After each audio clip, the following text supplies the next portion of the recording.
ผลงานสร้างสรรค์ชุดสาวโขงเล่นคำโดยนางสาววีรนันท์เจตินัยแม่น้ำโขง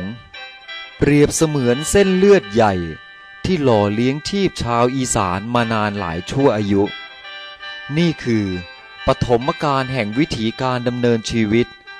และรวมการก่อเกิดวัฒนธรรมนานา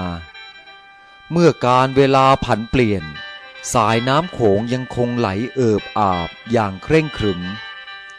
วิถีชีวิตและการดำรงสัมมาอาชีพก่อเกิดตามกระแสแห่งกาลเวลาการเล่นคำหรือ